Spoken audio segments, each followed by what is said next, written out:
it's time that everyone get to meet Doug and hear about the amazing contributions that Doug has made to ADAO to bring us from where we were in 2004 to where we are today. We met in 2004 in Washington, D.C. We were attending Senator Patty Murray's ban asbestos briefing. Doug's father-in-law, sadly, had also been diagnosed with mesothelioma, like my husband, Alan.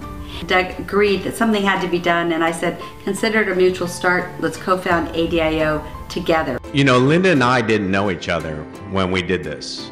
I'm East Coast. I'm right-leaning. Linda is left coast, left-leaning, but what brought us together was a common cause.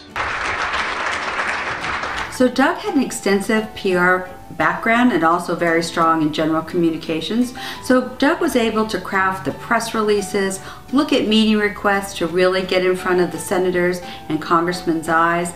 He had a background in public policy in the sense of living in DC, inside the Beltway, as they say. So between his communication, PR, and knowledge of legislation, he was able to really get us in and navigate in a way that, as a California girl with no PR experience in DC, I never could have done the things that Doug did. He was instrumental in getting our work going in Washington and keeping it going.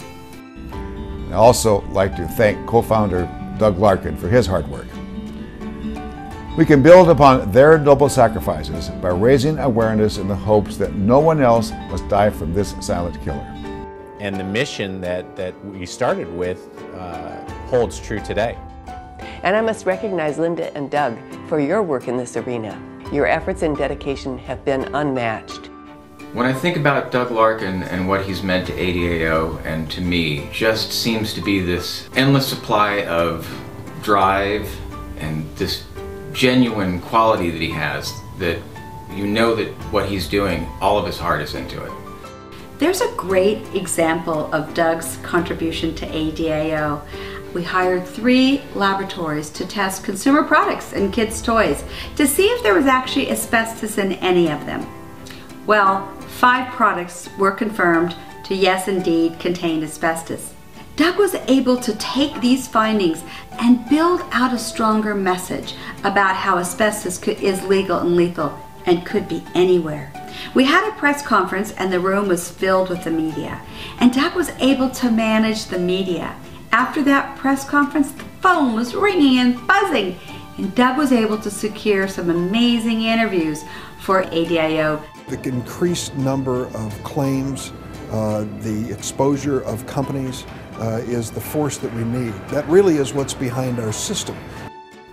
I started with ADAO at the very beginning of its organization when Linda Reinstein and Doug Larkin were coming together after going to a congressional hearing and making the decision that the victims, the people that develop asbestos-related diseases and their families, don't have a voice.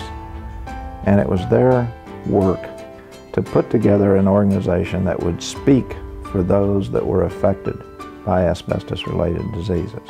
So because of Doug's policy communication, we've been able to come together, reassess what we've done, figure out where we need to go, and craft that message to be heard, felt, and remembered.